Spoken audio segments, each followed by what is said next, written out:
The last of us season 1 full story में आपका स्वागत है। 2003 में एक म्यूटेटेड कॉर्डिसेप्स फंगस से ग्लोबल पैंडमिक और सोसाइटल कोलैप्स हो जाता है। जोल अपनी बेटी सारा और भाई टॉमी के साथ टेक्सास से भागता है, लेकिन एक सोल्जर सारा को मार देता है। 20 साल बाद जोल बॉस्टन के क्वारंटाइन जोन में रहता है जो फेडरा के कंट्रोल में है। वो तेज के साथ स्मगलिंग का काम करता है। जब टॉमी वायोमिंग से कांटेक्ट करना बंद कर देता है, तब जोल और टेज एक कार बैटरी खरीदने जाते हैं रॉबर्ट से, लेकिन वो उन्हें स्कैम करता है और बैटरी फायरफ्लाइज को बेच देता है। बैटरी वापस लेने के चक्कर में उनकी मुलाकात फायरफ्लाइज की लीडर मार्लिन से होती है, जो उन्हें कहती है कि वो एक टीनेजर एली को मैसाचुसेट्स स्टेट हाउस तक ले जाएं ट्रक के बदले में। क्यूजी के बाहर एक सोल्जर उन्हें टेस्ट करता है। एली इन्फेक्टेड निकलती है, लेकिन वो कहती है कि वो इम्यून है। जोल उस सोल्जर को मार देता है। आउटब्रेक से 2 दिन पहले जकार्ता में एक माइकोलॉजिस्ट एक इन्फेक्टेड कॉर्प्स को एग्जामिन करती है और सरकार को कहती है कि शहर को बॉम्ब कर दो, क्योंकि इस इन्फेक्शन का कोई इलाज या वैक्सीन नहीं है।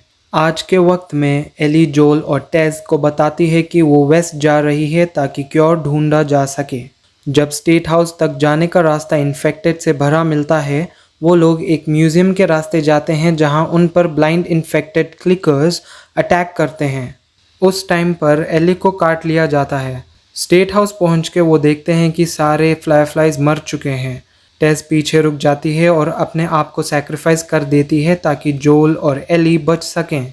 वो लिंकन मैसाचुसेट्स की ओर निकल जाते हैं। बीमार फ्रैंक बिल से कहता है कि वो उसकी हेल्प करे मरने में, पर उससे पहले वो उससे शादी कर ले। बिल, जो फ्रैंक के बिना जीना नहीं चाहता, उसके साथ मर जाता है। जोल और एली उनका घर पहुंचते हैं जहां बिल का एक लेटर मिलता है जिसमें लिखा होता है कि फ्रैंक को प्रोटेक्ट करना है उसकी ज़िंदगी का मकसद बन गया था। वो अपना सारा सामान जोल और टेज के लिए छोड़ जाता है। एली छुपके से फ्रैंक की पिस्तौल ले लेती है। वो लोग बिल का ट्रक लेके टॉमी को ढूंढने निकल जाते हैं। मिसौरी से गुजरते हुए जोल और एली कैंसस सिटी के रास्ते में घुस जाते हैं और वहां उन पर एम्बुश होता है। जोल 2 गुंडों को तो मार देता है, लेकिन तीसरे से छुटकारा एली देती है, फ्रैंक की पिस्टल से। गुंडों की लीडर कैथलीन को शक हो जाता है कि जोल और एली का कनेक्शन हेनरी नाम के आदमी से है और वो उनके पीछे लग जाती है। कैथलीन का लेफ्टिनेंट पेरी हेनरी के पॉसिबल हाइडआउट में कुछ अजीब देखता है ज़मीन के नीचे, लेकिन कैथलीन उसे छुपा लेती है। जोल और एली एक हाई राइज बिल्डिंग में रात बिताते हैं और सुबह निकलने का प्लान बनाते हैं। जब वो उठते हैं, हेनरी और उसका छोटा भाई सैम उन पर गन पॉइंट कर रहा होता है। टनल से भागने के बाद एक स्नाइपर उन पर गोली चलाता है। जोल उसे मार तो देता है, लेकिन उससे पता चलता है कि वो कैथलीन से कांटेक्ट में था।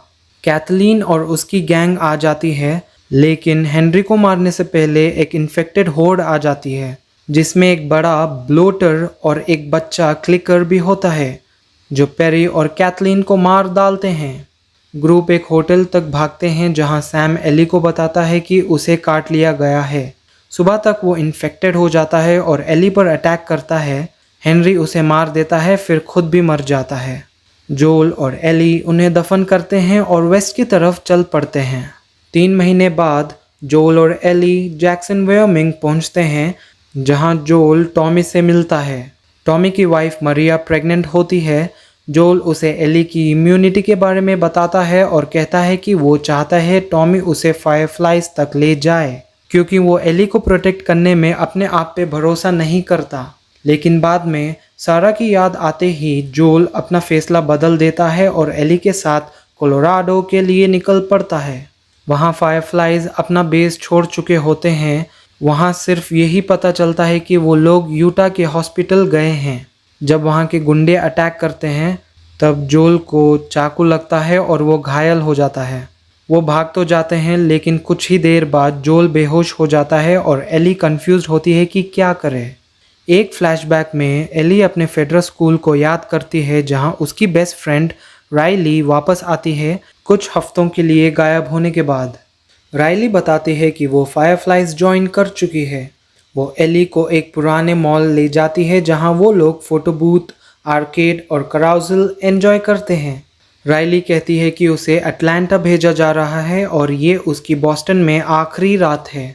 एक इन्फेक्टेड उन पर हमला करता है और एली उसे मार देती तो है, पर मरने से पहले वो उन दोनों को काट लेता है। वो दोनों साथ में रहते हैं इन्फेक्शन का सामना करते हुए। प्रेजेंट में एली सुई को ढूंढती है और जोल का जख्म सिलती है। एली, जो अभी तक अकेली सब कुछ संभाल रही होती है, शिकार करने जाती है और एक डियर को मार गिराती है। डियर का पीछा करते हुए उसकी मुलाकात प्रीचर डेविड और हंटर जेम्स से होती है। वो डियर के बदले पेनिसिलिन ले लेती है। तब तक जोल होश में आ जाता है और डेविड के आदमियों को पकड़ता है और उन्हें टॉर्चर करने लग जाता है ताकि एली का पता चल सके। डेविड और जेम्स एली को मारने की कोशिश करते हैं, लेकिन एली जेम्स को मार कर भाग जाती है। जोल उसे जलते हुए कम्युनिटी सेंटर के बाहर ढूंढ लेता है और उसे संभालता है। एक और फ्लैशबैक में एली की माँ एना इन्फेक्टेड होती है जब वो एली को जन्म देती है। मार्लिन उसे ढूंढ लेती है, एली को अपने पास ले लेती है और एना की इच्छा पर उसे मार देती है। हॉस्पिटल में मार्लिन जोएल को बताती है कि क्योर बनाने के लिए एली की सर्जरी ज़रूरी है, लेकिन उससे एली मर जाएगी। जोएल फैसला करता है कि वो एली को मरने नहीं दे सकता। फिर वो फायरफ्लाइज और सर्जन इन सभी को मार देता है और एली को अपने साथ ले जाता है। जब एली उठती है, जोएल झूठ बोलता है कि फायरफ्लाइज क्योर बनाने में फेल हो गए हैं। जब वो जैक्सन लौट रहे होते हैं, एली जोएल से कहती है, कसम खाओ जो तुम कह रहे हो वो सच है। जोएल कसम खा लेता है और एली कहती है ओके।